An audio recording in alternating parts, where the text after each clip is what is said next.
sobre o sacramento do batismo, parte importante também da nossa aula.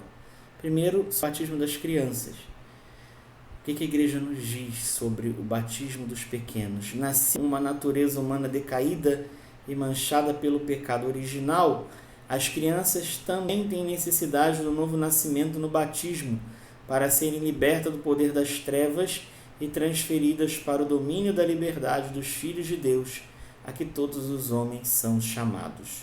A prática de batizar as crianças é tradição imemorial da Igreja, explicitamente atestada desde o século II. É, no entanto, bem possível que desde o princípio da pregação apostólica, quando casas inteiras receberam o batismo, se tenham batizado também as crianças. Diz o Catecismo, nos parágrafos 1250 e 1252. Então, nós batizamos as crianças para que desde cedo elas possam participar do mistério da vida de Deus. As crianças, como vocês sabem, elas são batizadas na fé dos pais e dos padrinhos. Segunda consideração, ministro do batismo. São ministros ordinários do batismo o bispo e o presbítero, e na Igreja Latina também o diácono. Em caso de necessidade, qualquer pessoa, mesmo não batizada, desde que tenha intenção requerida, pode batizar utilizando a fórmula batismal trinitária. A intenção requerida é de querer fazer o que faz a Igreja quando batiza, dar a graça, inserir esta pessoa na vida do Deus unitrino.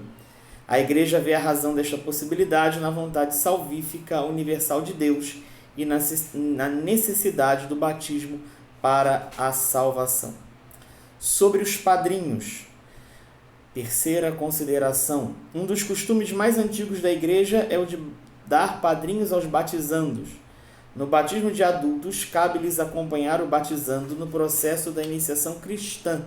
Seria o papel do introdutor ou do catequista. Também ser essa testemunha diante da Igreja.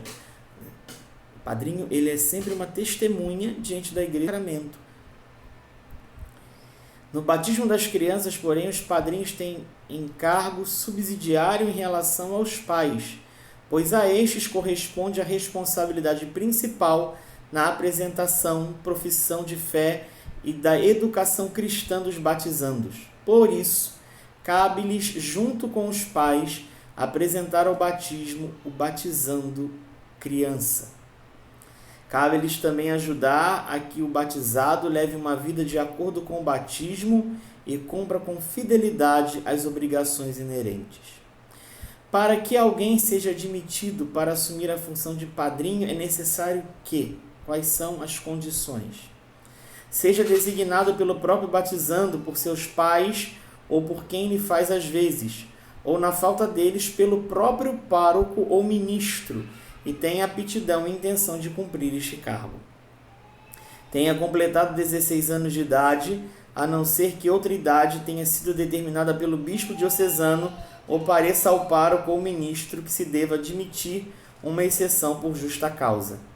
Seja católico, confirmado, já tenha recebido o Santíssimo Sacramento da Eucaristia e leve uma vida de acordo com a fé e o encargo que vai assumir. Não se encontre atingido por nenhuma pena canônica, legitimamente irrogada ou declarada. Não seja pai ou mãe do batizando. Por fim, última consideração é sobre as crianças que morrem sem o batismo. Quanto às crianças que morrem sem batismo, a Igreja não pode senão confiá-las à misericórdia de Deus, como faz no rito do respectivo funeral. De fato, a grande misericórdia de Deus, que quer que todos os homens se salvem, e a ternura de Jesus para com as crianças, que o levou a dizer: deixai vir a mim as criancinhas, não as impeçais. Permitem-nos esperar que haja um caminho de salvação para as crianças que morrem sem batismo.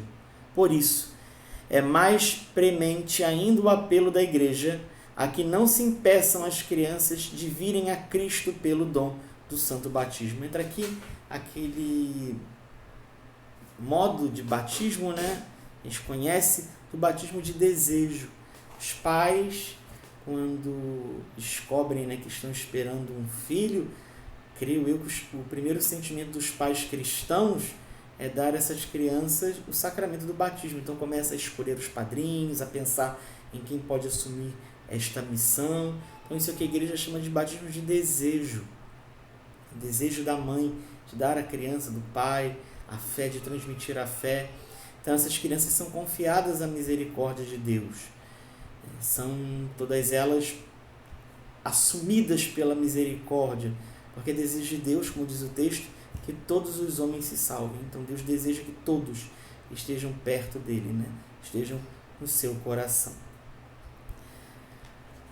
Acredito que é só outras questões litúrgicas nós podemos ver em outro momento oportuno, mas acredito que só apenas uma coisa importante, né, que a gente deve sempre lembrar, que o batismo ele deve ser muito bem preparado, não pode ser uma celebração realizada de qualquer forma.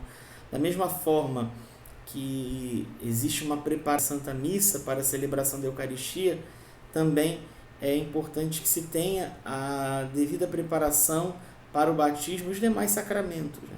Então, o próprio ritual do batismo coloca aqui vários pontos, são longos, não vou falar de todos,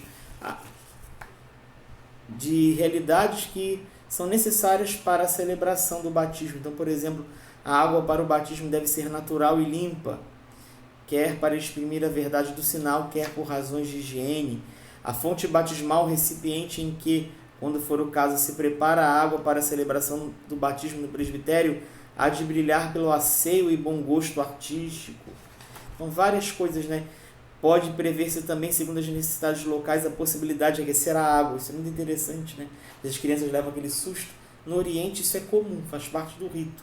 A água aquecida é símbolo do fogo, do poder do Espírito Santo que vai descer sobre aquela criança, né?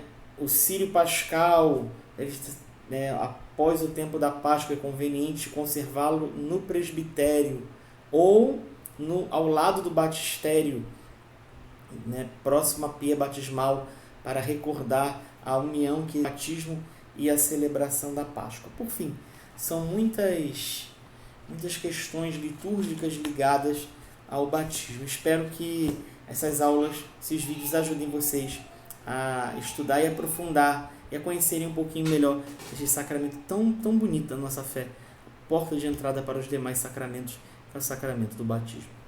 Glória ao Pai, ao Filho e ao Espírito Santo, como era no princípio, agora e sempre. Amém. Em nome do Pai, do Filho e do Espírito Santo. Amém.